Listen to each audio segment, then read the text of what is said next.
जय माता दी दोस्तों, कैसे हैं आप सबका पंडित ज्ञान में स्वागत है।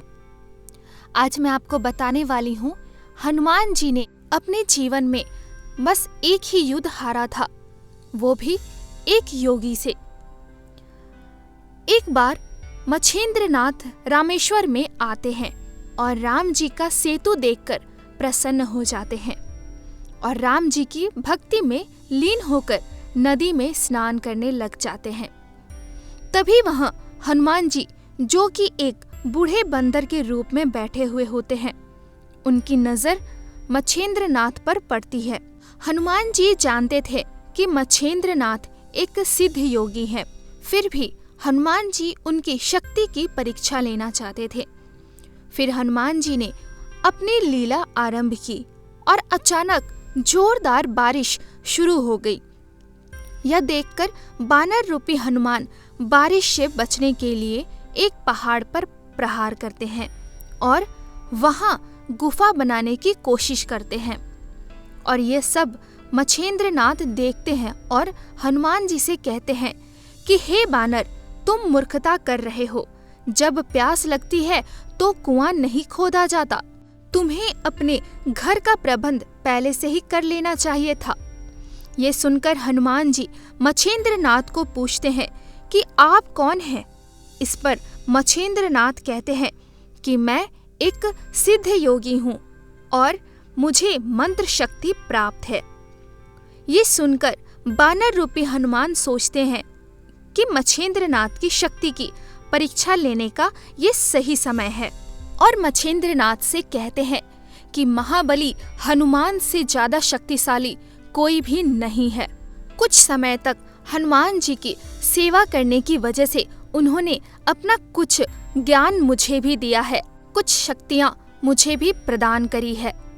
अगर आप में इतनी शक्ति है और आप सिद्ध योगी हैं तो मुझे हरा कर दिखाएं। आप अगर मुझसे बलशाली हैं तो मुझे युद्ध में हरा कर दिखाएं, और अगर आप ऐसा नहीं कर सकते तो अपने आप को सिद्ध योगी बोलना बंद करें। मच्छेंद्रनाथ उनकी चुनौती को स्वीकार करते हैं और फिर युद्ध के लिए तैयार हो जाते हैं। उन दोनों के बीच युद्ध आरंभ हो जाता है। बानर रूपी हनुमान हवा में उड़ने लगते हैं और एक के बाद एक कर 7 बड़े बड़े पर्वत मच्छेंद्रनाथ के ऊपर फेंकने लगते हैं।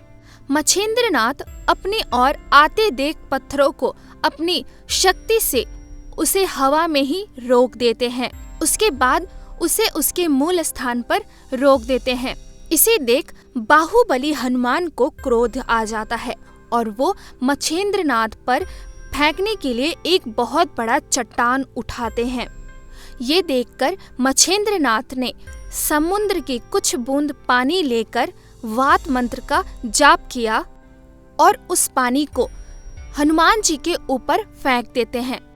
समुद्र के जलों को अपने शरीर में महसूस करते ही हनुमान जी का शरीर हवा में ही स्थिर हो गया और वो हलचल करने में असफल रहने लगे। मच्छेंद्रनाथ के मंत्र की वजह से हनुमान जी की शक्तियां कुछ पल के लिए रुक गई थी और उनके लिए उस पर्वत का भार उठाना भी भारी पड़ गया और हनुमान जी तड़पने लगे। ये देखकर हनुमान जी के पिता वायुदेव ने मच्छेंद्रनाथ से हनुमान जी को माफ करने के लिए प्रार्थना करते हैं।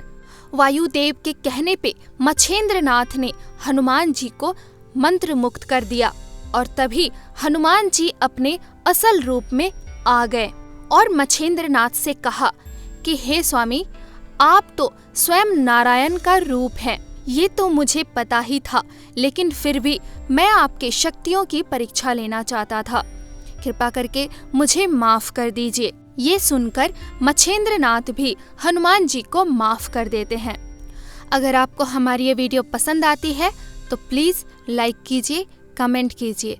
अगर आप हमसे कुछ पूछना चाहते हैं या फिर आप किसी समस्या का समाधान चाहते हैं तो आप हमें कमेंट बॉक्स पर कमेंट कर सकते हैं। दोस्तों, हमारे चैनल को सब्सक्राइब करना ना भूलें। जय माता दी।